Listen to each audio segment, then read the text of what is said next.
Baik, rekan-rekan kawan semuanya, terima kasih banyak telah hadir di gedung MK dan terima kasih atas kesabarannya menunggu proses pendaftaran dan sudah selesai. Kami yang hadir ini semuanya adalah tim pembela Prabowo Gibran.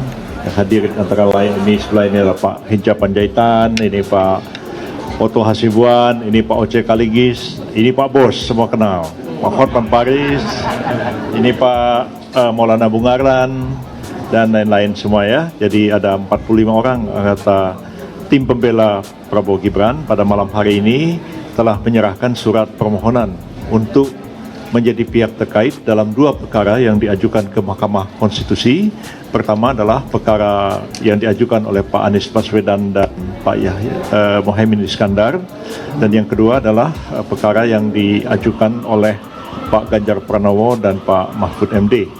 Oleh karena ada dua pemohon, maka kami mohon untuk menjadi pihak terkait pada kedua perkara tersebut, dan seluruh kelengkapan yang diminta oleh Mahkamah Konstitusi telah kami serahkan malam ini. Antara lain surat kuasa sudah lengkap semuanya, berita acara sumpah, kartu tanda anggota advokat, semuanya lengkap, tidak ada satupun yang kurang. Juga surat kuasa sudah ditandatangani oleh Pak Prabowo Subianto dan Pak Gibran Raka Buming Raka dan sudah sah, dan juga sudah ditandatangani oleh seluruh penerima kuasa dan sudah diserahkan ke Mahkamah Konstitusi malam hari ini. Kemudian surat permohonan sudah diserahkan juga masing-masing satu-satu untuk satu permohonan, dan sudah dinyatakan lengkap seluruhnya oleh Panitera Mahkamah Konstitusi dan sudah dicatat dalam pendaftaran. Dan tentu kami akan menunggu sidang Majelis Hakim Mahkamah Konstitusi itu memutuskan apakah permohonan kami diterima atau tidak diterima sebagai pihak terkait dalam kedua perkara yang sudah didaftarkan ke Mahkamah Konstitusi ini. Dan selanjutnya kami akan mempersiapkan jawaban atas permohonan yang diajukan oleh kedua pemohon, dan itu sudah harus diserahkan ke Mahkamah Konstitusi pada tanggal 27 Maret yang akan datang, dan pada tanggal 28 sesuai dengan jadwal yang disusun dalam peraturan Mahkamah Konstitusi nomor 1 tahun 2024, kami diberikan kesempatan untuk menjawab ya, atau membacakan jawaban terhadap permohonan yang diajukan oleh kedua pemohon pada tanggal 28 Maret yang akan datang. Jadi kami harus kerja maraton ya, kerja, dan sudah bekerja sejak kemarin, dan insya Allah solid tim ini, dan satu suara ya. Di depan-depan ini orang besar-besar semua ini, ada Pak Oto, ada Pak Oce, apalagi yang sebelah kanan saya ini bos besar. Jadi insya Allah tim ini solid ya, satu suara, satu sikap dalam membela Pak Prabowo Gibran, dan kami berkeyakinan bahwa insya Allah kami akan mampu menjawab atau menangkis seluruh argumen dan dalil serta alat bukti yang diajukan oleh para pemohon dalam perkara ini. Dari saya cukup, barangkali silakan Pak Oto barangkali ingin menambahkan. Pak Oto ini wakil ketua tim pembela ya. Ada Pak Fahri Bahmid juga wakil ketua ya, ada di belakang ya. Silakan Pak Oto. Terima kasih teman-teman semuanya.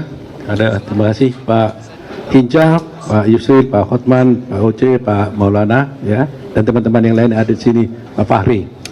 Saya hanya untuk memperkuat aja apa yang dikatakan oleh Pak Yusril tadi, bahwa Pak Yusril mengatakan dia optimis bahwa kita bisa menghancurkan semua serangan-serangan daripada pihak 1 dan 03 di dalam permohonannya, bukan serangan yang lain ya, dalam permohonannya.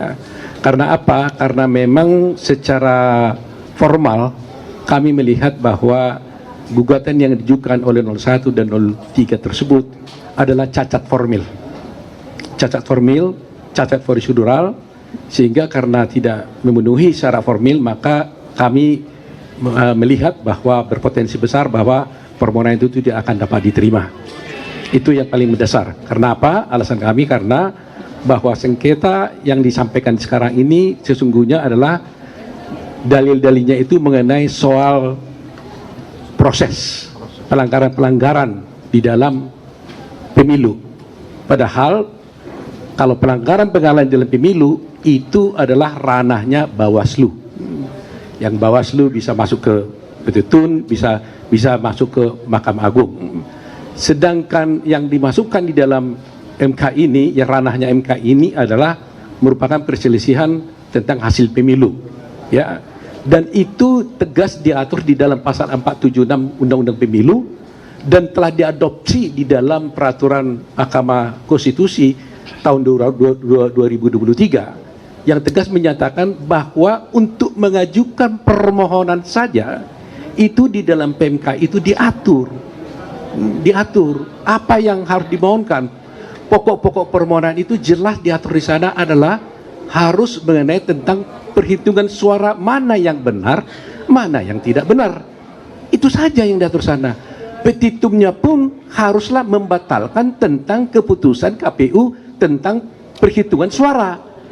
Dan yang benar yang mana. Itu yang sudah limitatif diatur di dalam PMK itu. Sedangkan sekarang yang diajukan oleh pemohon adalah pelanggaran-pelanggaran, bansos lah, kecurangan lah, dan sebagainya, yang itu sama sekali tidak diatur dan tidak masuk dalam proses yang harus ditangani oleh MK. Itu poinnya. Petitumnya pun mereka mengajukan diskualifikasi, yang sebenarnya itu juga tidak masuk dalam ranah dari MK.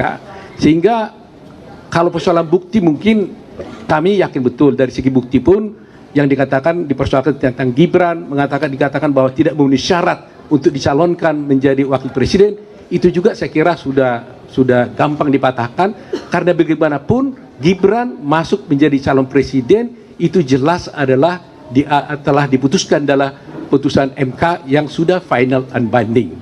Nah, secara logika berpikir juga, bayangkan saja kita bicara tadi dengan Pak Oce, sudah ada dan mereka ikut di dalam debat, sudah ikut dalam debat. Artinya legal standing dari Pak Prabowo kan sudah jelas diakui oleh nomor 1 dan nomor 3. Kalau tidak, legal standingnya tidak jelas, bagaimana dia ikut dalam satu debat. Nah, itulah mungkin yang saya sampaikan. Hal-hal banyak lagi yang bisa disampaikan oleh teman-teman yang lain, tapi itulah poin yang paling penting. Kami yakin permohonan itu tidak akan diterima karena cacat formil dan tidak berdasar. Terima kasih teman-teman. Pak Hotman mungkin. Silakan Pak. Oke, dalam hukum dikenal dengan ajas bahwa tindakan atau perbuatan bisa merupakan pengakuan. 2 kali 01 dan 02 mengakui keabsahan Gibran. Waktu pendaftaran mendapat 01 dan 03 2 kali mengakui keabsahan Gibran. Waktu pendaftaran di KPU mendapatkan nomor. Ya, malah mereka pesta pora berdiri, ya. Berdiri 01, 02, 03 berdiri, tidak ada satupun protes tentang keabsahan dari Gibran. Itu pengakuan pertama. Pengakuan kedua, sebagaimana tadi Bung Otto bilang, dalam debat cawapres, berapa kali Gibran debat dengan cawapres 01 dan 03 itu atas undangan KPU dan tidak ada protes satupun. Kok sekarang KPU disalahkan? Jadi ya disalahkan KPU-nya. Kok Gibran tidak memenuhi syarat? Jadi menurut kami sih rada cengeng, itu aja deh jawabannya. Baik, Pak Oce ada mau tambahkan sepatah dua patah kata. Ini Pak Senior kita ya. Saya cuma mau bahas mengenai bukti narasi. Bukti narasi tidak dikenal di dalam pembuktian, coba itu. Dan saya sudah siap untuk itu. Dan saya mendukung semua teman-teman saya, Pak Otto sebagai wakil saya, Pak Ketua, dan kami telah sangat siap dan kami adalah satu di dalam pembelaan. Terima kasih.